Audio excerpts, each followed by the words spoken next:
저는 오늘 하나님의 저울이라는 제목으로 말씀을 나누도록 하겠습니다. 오늘은 죄와 벌이라는 소설의 이야기로 말씀을 시작하려고 합니다. 여러분, 이 소설의 주인공은요, 굉장히 머리가 좋고 영특한 한 대학생 청년이었습니다. 그런데 이 청년은 집안이 굉장히 좀 어려운 형편에 살고 있었습니다. 그래서 대학도 휴학을 하고 이렇게 어려운 삶을 이어가고 있었습니다. 그런데 어느 날 이 청년에게 아주 교활하고 안 좋은 그런 생각이 하나 들게 됐습니다. 그것이 뭐냐면 세상의 모든 사람들을 두 부류로 나누는 거예요. 한 부류는 평범한 사람, 또 한 부류는 비범한 사람, 이렇게 두 부류로 나눕니다. 그래서 평범한 사람은 그냥 세상의 그런 질서에 순응하면서 법과 질서를 지키면서 살아가야 된다라고 생각을 합니다. 그런데 자신처럼, 이 청년처럼 비범하고 똑똑한 사람들은 세상의 그런 선과 악을 규정할 수도 있고, 또 세상 속에서 이 사람은 좀 악인이다라고 생각하는 사람들은 나 같은 비범한 사람들이 그 사람을 제거해도 된다라는 생각을 갖게 되었습니다. 그러면서 이 청년의 머릿속에 한 사람의 인물이 떠오르는데, 그 인물이 누구냐면 그 가난한 사람들을 그렇게 못살게 구르면서 그 사람들의 그 물질을 쟁취하는 전당포를 운영하는 한 노파가 있었습니다. 이 노파를 보니까 이 돈을 그렇게 갈취하면서 가난한 사람들을 못살게 구는 걸 보니까 이 노파는 세상에서 없어져도 될 사람, 벌레 같은 사람이다라고 생각하면서 이 노파는 내가 이렇게 제거해야겠다, 이런 마음을 품게 됩니다. 여러분, 그런데 이 생각으로 끝냈으면 되는데 행동으로 옮겨버린 거예요.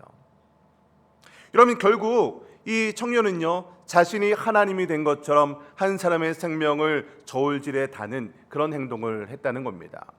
여러분, 지금 이 청년 이야기를 제가 잠시 들었는데, 이 청년이 지금 한 행동이 무엇입니까?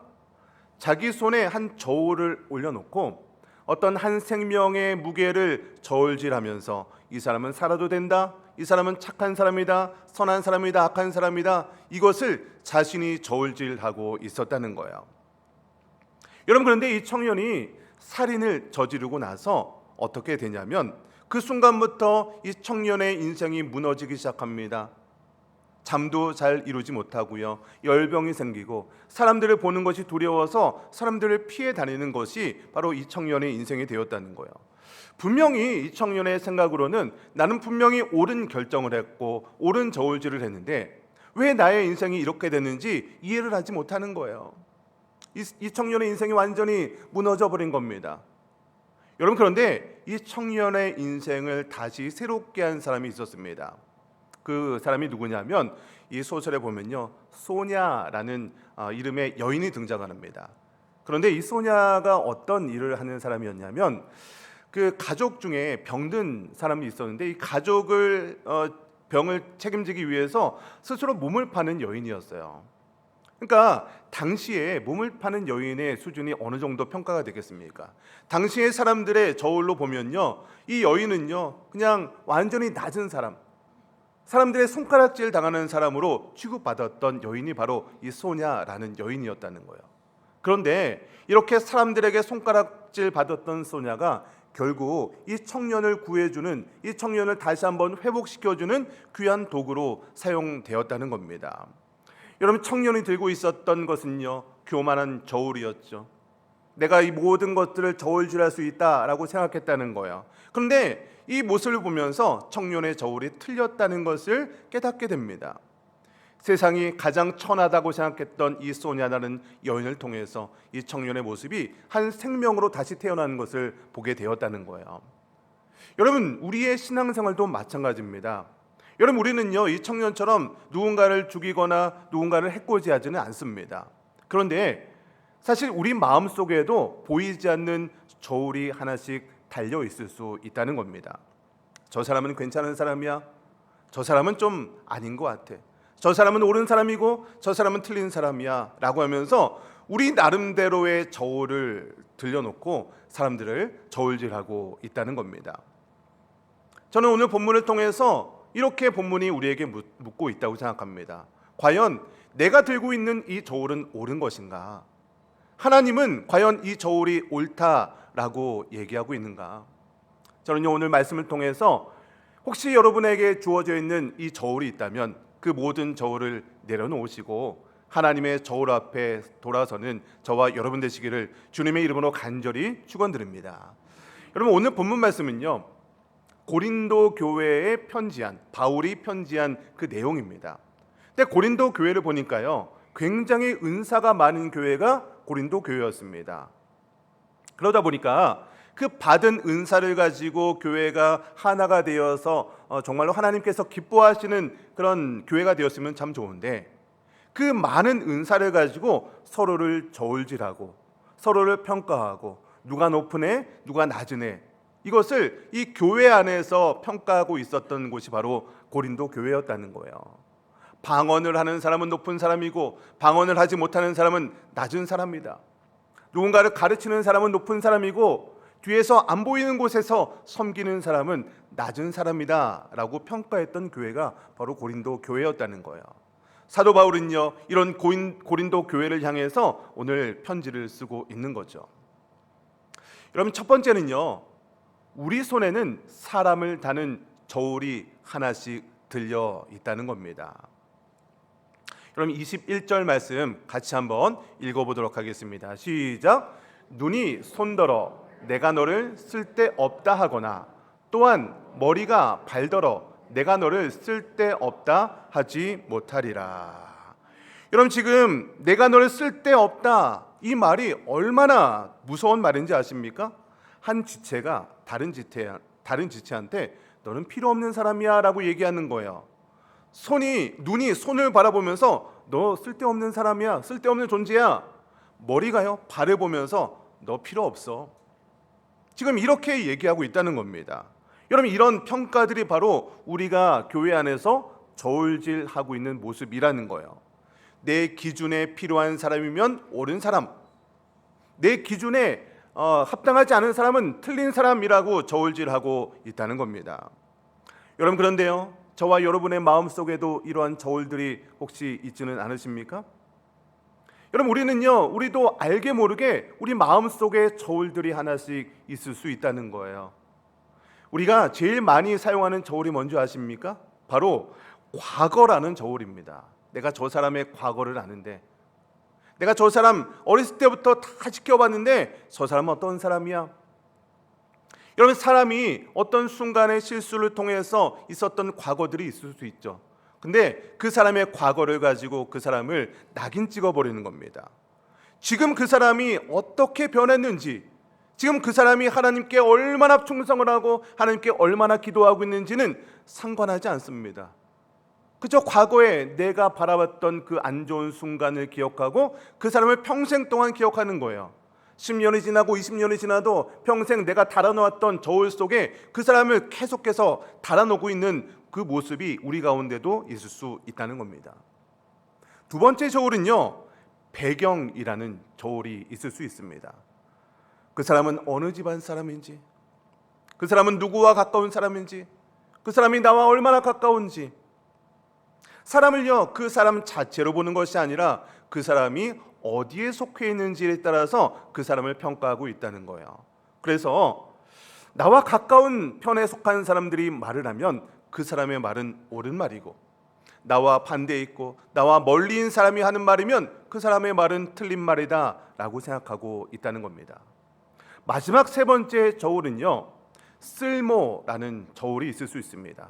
그 사람이 얼마나 헌금을 많이 하는지, 그 사람이 얼마나 능력이 많은지, 얼마나 말을 잘하는지, 그 사람의 학력과 외모가 얼마나 있는지, 그 사람이 나에게 얼마나 도움이 되는지.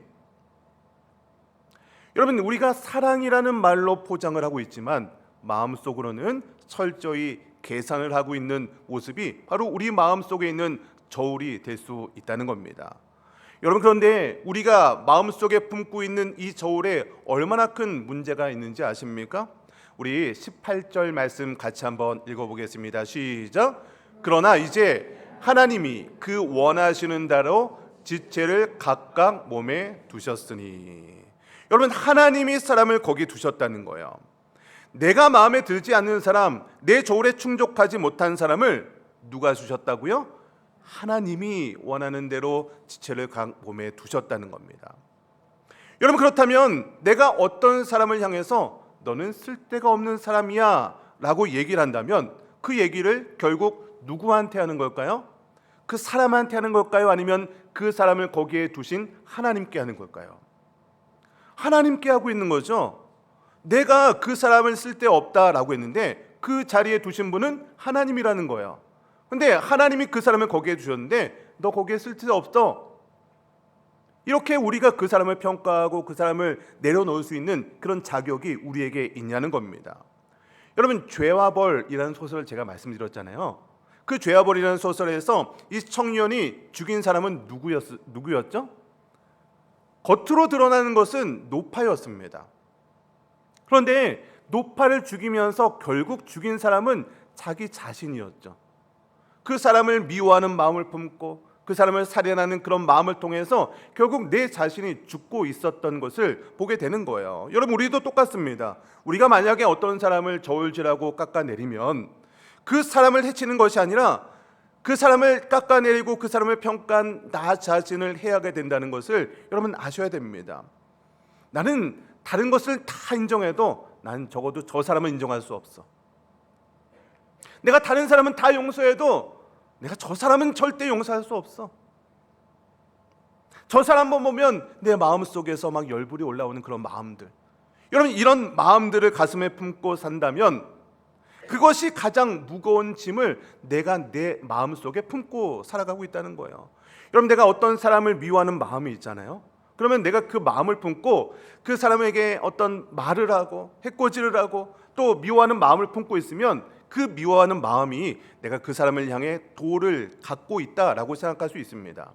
여러분, 그런데 내가 미워하는 마음을 품고 있는 그 마음은 어떤 마음이냐면 내 손에 뜨거운 돌을 들고 있는 것과 똑같습니다. 여러분, 뜨거운 돌을 손에 들고 있다고 생각해 보세요. 내가 이 뜨거운 돌을 던져야지, 저 사람에게 던져야지, 이렇게 생각하고 있을 때 뜨거운 돌은 이미 내 손에 쥐고 있으면서 내 손을 디게 하는 것 아니겠습니까? 여러분, 그러니까 우리가 알아야 될 것이 무엇입니까? 우리 마음속에 저울을 가지고 있고 그 저울을 가지고 누군가를 평가하고 그 사람을 용서하지 못하고 내가 평생 그 마음을 품고 있다면 그것을 통해서 내가 다른 사람을 죽이고 다른 사람을 깎아내리는 것이 아니라 그것을 통해서 나를 죽이고 있다는 것을 깨닫게 되시기를 주님의 이름으로 축원합니다. 여러분, 그래서 우리 마음속에 있는 그런 저울을 내려놓고 오직 영의 눈을 떠서 하나님의 저울을 바라보는 저와 여러분 되시기를 주님의 이름으로 간절히 축원합니다. 여러분, 두 번째는요, 하나님의 저울은 우리와 정반대로 기운다는 거예요. 여러분, 하나님의 저울은 무엇을 바라보고 있을까요? 우리 22절 말씀 같이 한번 읽어보겠습니다. 시작. 그뿐 아니라 더 약하게 보이는 몸의 지체가 도리어 요긴하고. 여러분, 하나님의 저울은요, 우리가 생각하는 저울과는 정반대로 볼 수 있다는 거예요. 여러분, 우리가 그래도 사람이잖아요. 사람이니까 우리가 보는 어떤 기준들이 있죠. 그래도 이 정도는 돼야 그래도 인정받을 수 있다. 우리는요, 세상의 기준을 가지고 사람을 보는 경우가 많습니다. 그래도 뭔가 좀 강해야 되고 뭔가 좀 잘나야 되고 좀 능력도 있어야 되고 우리는요, 사람을 외적으로 보이는 그런 평가의 기준으로 저울질합니다. 여러분, 그런데 하나님은요, 더 약하게 보이는 지체가 도리어 요긴하다라고 이야기하고 있다는 거예요. 우리가 덜 귀히 여기고 마음속으로 슬쩍 무시하고 그런 사람들이요, 오히려 하나님께서는 도리어 요긴하다라고 말씀하고 있다는 거예요. 여러분, 우리의 몸을 한번 생각해 볼까요? 여러분, 우리가 눈이요, 얼마나 소중합니까? 사람의 인상의 대부분을 차지하는 것이 눈이잖아요. 저도 좀 눈이 컸으면 좋겠어요. 예. 제가 눈을 뜨고 있잖아요. 잘 뜨고 있는 것으로 보이시죠? 예. 저도 참 눈이 컸으면 좋겠는데, 그럼 눈이요, 사람들에게 굉장히 중요하죠. 근데요, 여러분, 심장은 어디에 있습니까? 심장, 여러분, 제 심장 보이십니까? 제 심장이 굉장히 잘생겼거든요. 심장은 잘 안 보여요. 갈비뼈 안에 싹 감싸고 있습니다. 살 속에 파묻혀 있는 것이 심장이에요. 여러분 왜 그럴까요? 심장은 굉장히 약하죠. 중요하죠. 그러니까 중요하고 약한 것일수록 몸속에 안 보이는 곳에 숨어 있다는 거죠. 여러분 뇌가 어디에 있습니까? 뇌가 보입니까? 요즘에 뇌생남 뭐 이런 용어도 있어요. 뇌가 섹시하다, 이런 뜻이죠. 근데 뇌가 어디 들어있어요? 뇌가 보이십니까? 뇌 보이세요? 제 눈은 보여도 뇌는 안 보이시죠? 뇌는요, 두개골 속에 안전한 곳에, 딱딱한 곳에, 아무도 안 보이는 곳에 숨어 있어요. 정말 중요하고 정말 그 사람의 생명을 좌지우지하는 것은요, 보이지 않는 곳에 다 숨어 있지 않습니까? 여러분, 생명을 유지하는 데 가장 필요한 장기들은요, 우리 몸 속에 들어있죠. 연약한 곳에 다 들어있는 것이 우리의 생명을 유지하고 있다는 거예요. 여러분, 하나님께서요, 우리의 몸을 창조하신 그 창조의 원리가 그렇다는 거예요. 우리 겉으로 드러나는 것들, 이런 것들보다 더 약하고 소중한 것을 하나님께서 더 귀중히 여기시고 더 중요하게 보고 있다는 겁니다.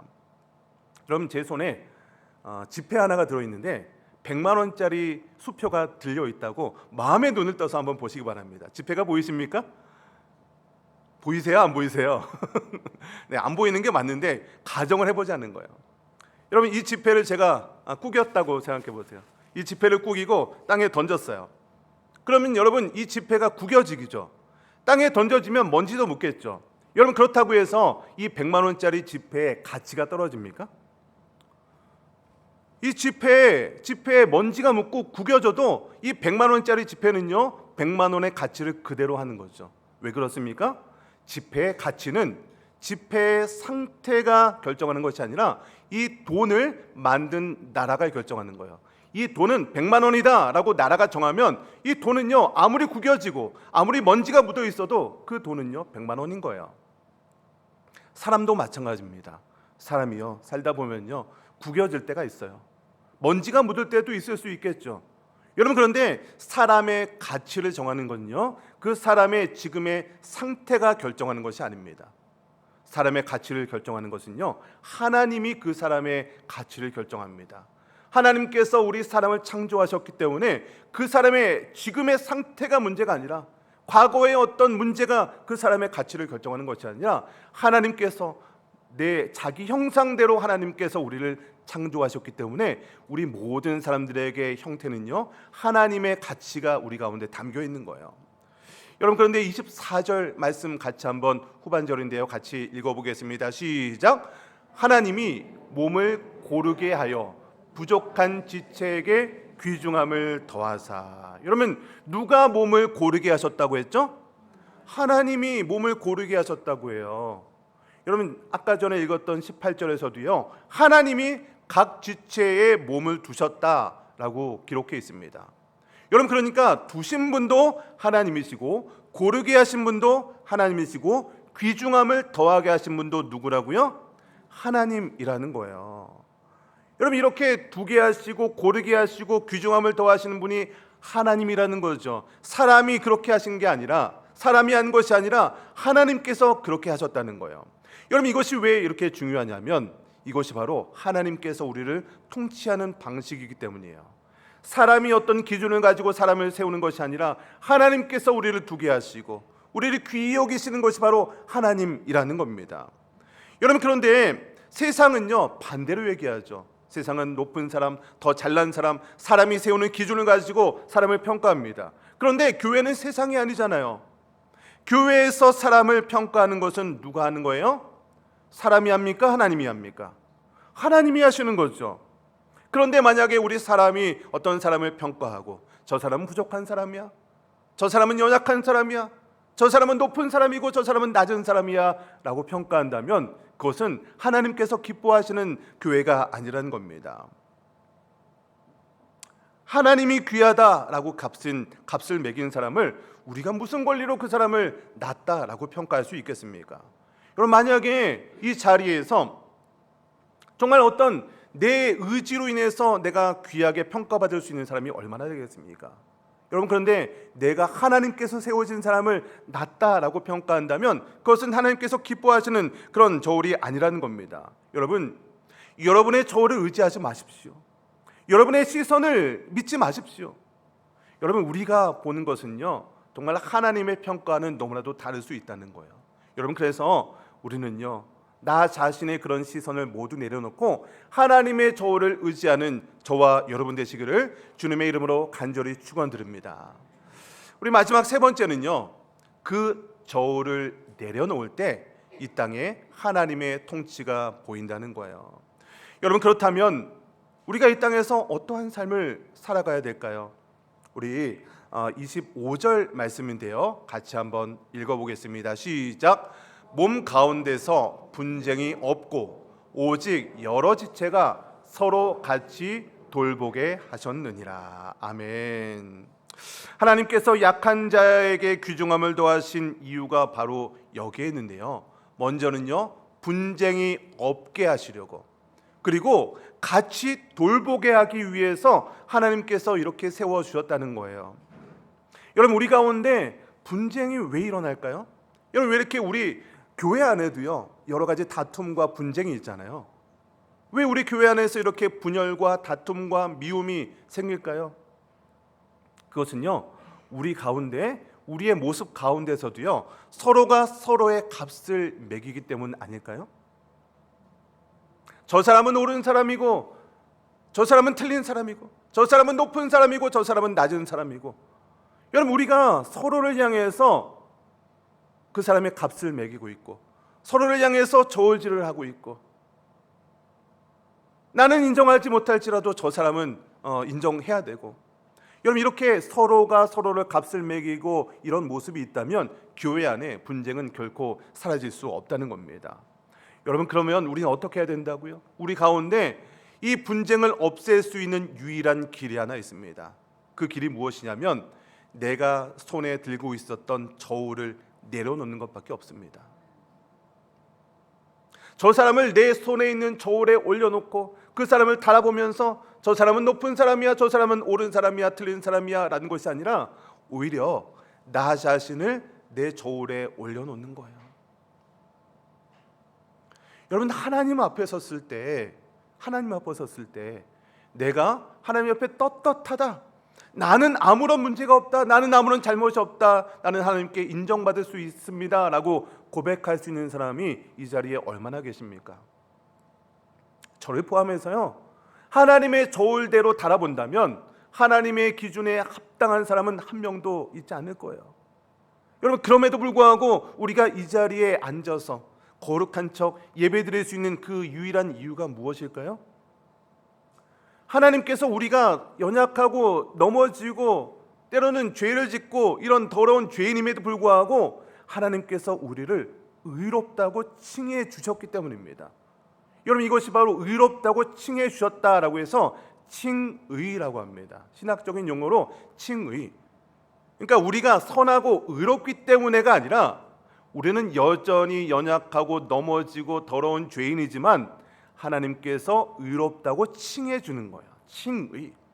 이것이 바로 하나님께서 우리에게 주신 은혜라고 합니다. 은혜는요, 내가 받을 만한 자격이 있기 때문에 받는 것이 아니라 나는 받을 자격이 없음에도 불구하고 하나님께서 우리들에게 은혜를 주셔서 나를 이곳에 있게 하시고 나를 예배드리게 하시고 나를 의롭다 칭해 주시는 것, 이것이 바로 은혜 아니겠습니까? 여러분, 우리는요, 한 사람도 하나님의 은혜가 없다면 이 자리에 설 수 있는 존재가 아무도 없다는 거예요. 그런데 우리가 받은 은혜를 받은 존재임에도 불구하고 누군가를 평가하고 누군가를 저울질하고 누군가를 옳다, 그러다 저 사람은 신앙이 좋은 사람이야, 신앙이 안 좋은 사람이야, 이것을 평가할 수 있는 그런 기준이 우리 안에 있을 수 있겠습니까? 여러분, 우리는요, 그런 자격이 안 되는 존재예요. 우리는 그런 능력이 안 되는 존재입니다. 우리가 아무리 의로운 평가를 할 수 있는 그런 기준이 있고 아무리 우리가 신앙생활을 오래 했다 하더라도 어떤 한 사람을 평가할 수 있는 그런 기준이 우리 안에 있다고 생각하세요? 나도 나 자신을 평가할 수 없는데, 여러분 어떠세요? 내가 하나님 옆에 죄를 짓고 막 회개하잖아요. 하나님, 다시는 내가 이런 죄 짓지 않겠습니다 라고 회개하고 울고불고 해도 그 죄를 동일하게 짓고 있는 여러분의 모습을 발견하고 있지는 않으십니까? 나도 그런 연약한 죄인인데, 나도 그 기준 앞에서 합당하지 못하는 사람인데 어떻게 내가 다른 사람을 저울질하고 어떻게 내가 다른 사람을 평가할 수 있겠습니까? 여러분, 우리는 그런 존재가 되지 않는 거예요. 그런데요, 사단은요 계속해서 우리를 다른 사람을 저울질하게 만드는 거죠. 나는 저 사람보다 우월한 사람이야. 나는 그래도 저 사람보다 높은 사람이야. 나는 그래도 괜찮은 사람이야. 그런 기준으로 나를 보게 되면요, 다른 사람을 내리게 하는 거예요. 저 사람은 틀린 사람이 되는 거예요. 여러분, 우리 교회가 그런 교회가 된다면 우리 교회를 하나님께서 사용하시겠습니까? 하나님께서 마지막 때라고 하죠. 우리 이 시대가 마지막 때라고 하죠. 뭐 여러 가지 이단과 뭐 난리와 전쟁의 소문과 여러 가지 기근들이 있으면요, 성경에서 이때가 마지막 때라고 합니다. 여러분, 마지막 때에 하나님께서 어떤 사람을 사용하실까요? 하나님께서 어떤 사람을 사용하실까요? 하나님께서는요 지금도 누구를 사용할까 두루두루 보고 있는 거예요. 두루두루 살펴보는데 어떤 사람이 남을 평가하고 남을 저울질하고 있다면 하나님께서 그 사람을 사용하실까요? 그 교회를 사용하실까요? 그렇지 않다는 거예요. 하나님께서 사용하시는 그 사람은요, 겸손히 나 자신을 내려놓고, 하나님, 나는 하나님의 은혜를 받은 사람입니다. 하나님, 나는 자격이 없지만 내가 받은 은혜가 있기 때문에 다른 사람을 사랑하고 다른 사람을 섬기는 사람입니다. 이렇게 고백하는 사람을 하나님께서 사용하지 않으실까요? 그런 교회를 하나님께서 마지막에 사용하지 않으시겠습니까?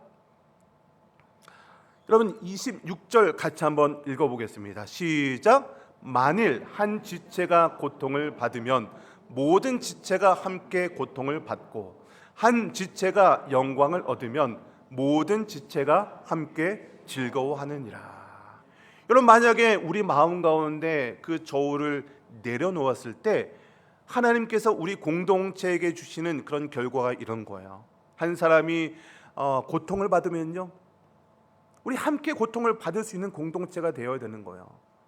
또 한 사람이 영광을 얻으면 모든 지체가 함께 즐거워할 수 있는 그런 공동체. 서로 비교하고 저 사람이 고통받으면 아이고 잘됐다, 저 사람이 어떤 영광을 받으면 저 사람이 어떻게 저런 영광을 받을 수 있어, 비교하는 것이 아니고요, 저 사람이 아플 때 함께 슬퍼해 주는 거죠. 저 사람이 잘 나고 있을 때 기뻐해 주고 그 사람을 격려해 주고 더 잘할 수 있도록 그 사람을 칭찬해 주는 것이 우리 하나님께서 기뻐하시는 공동체라는 거예요. 여러분, 손가락에 가시 하나가 박혀 있다고 생각해 보세요. 여러분, 가시 박혀 보셨습니까? 저만 박혀 본 거 아니죠? 가시 하나, 정말 날카로운 가시 하나 박혀 있으면 온 몸의 신경이 이 가시에 쏠려 있지 않습니까? 눈이요, 이 가시를 어디 박혀 있는지 관찰하는 거예요. 그렇죠? 너 손 잘 됐다, 너. 내가 눈 안 볼 거야. 가시 안 볼 거야. 눈 감습니까? 이 손가락에 가시가 박혔으면 다른 손으로 이 가시를 빼려고 같이 협력하지 않습니까? 손가락에 가시가 박히면 입이요, 아이고 아프다 아프다 막 소문내지 않습니까? 나 가시 박혔어. 이 가시 하나 때문에 온 몸이 합력하여서 이 가시를 빼기 위해서 노력하잖아요. 이것이 바로 하나님께서 기뻐하시는 공동체라는 거예요. 다른 사람의 아픔을 같이 느끼고 다른 사람의 기쁨을 같이 즐거워할 수 있는 것이 하나님께서 기뻐하시는 공동체의 모습이라는 겁니다. 여러분, 27절 말씀을 읽으면서 오늘 설교의 결론을 맺도록 합니다. 같이 한번 27절을 읽겠습니다. 시작. 너희는 그리스도의 몸이요 지체의 각 부분이라. 아멘. 여러분, 우리가 때로는 깎아내렸던 그 사람이 누구라는 겁니까? 너희들은 그리스도의 지체라고 얘기하고 있죠. 예수 그리스도께서 우리를 살리기 위해서 예수님께서 십자가에 못 박혀 돌아가시면서 핏값을 주고 사신 분이 바로 여기에 앉아 계신 한 분 한 분입니다. 우리 모두는요 그리스도의 몸이라는 거예요. 그런데 만약에 우리가 그리스도의 몸인 그 지체에 대해서 평가를 하고 그 사람에 대해서 아픔을 주고 상처를 준다면 그것이 그 사람에게 대해서 상처를 준 것입니까? 아니면 그리스도의 몸에 대해서 상처를 준 겁니까? 그리스도의 몸에 대해서 상처를 주고 그리스도의 몸에 대해서 평가를 하고 그리스도의 몸에 대해서 우리가 그 사람을 아프게 했다는 겁니다. 여러분, 그렇기 때문에 하나님께서 기뻐하시는 공동체의 모습은 무엇입니까? 내가 볼 때는 연약한 모습이 있을지라도, 내 기준에 볼 때는, 내 눈으로 볼 때는 안 좋은 모습이 있을지라도 그 지체의 모습이 그리스도의 몸이구나. 저 사람의 모습이 그리스도께서 피값 주고 산 그리스도의 형상이구나 라는 것을 느끼면서 그를 함께 기뻐하고 그를 함께 보듬어주고 함께 사랑의 공동체를 나누는 것이 바로 하나님께서 원하시는 공동체임을 믿으시기 바랍니다. 여러분 마음 가운데 저울이 있으십니까? 여러분이 보는 그런 기준이 있으십니까? 그 모든 기준들 다 내려놓으시기 바랍니다. 여러분 우리는요 그 사람을 평가할 기준이 안 돼요. 그 평가의 기준을 다른 사람에게 돌리는 것이 아니라 그 기준을 나에게 돌리십시오. 나는 이렇게 연약한 죄인입니다. 하나님, 나는 부족한 사람입니다. 그런 연약한 은혜를 받은 사람임을 고백할 때 우리 공동체 가운데 그런 저울들이 다 무너지고 서로가 서로를 섬기는 그런 공동체 됨을 믿으시기를 주님의 이름으로 간절히 축원합니다.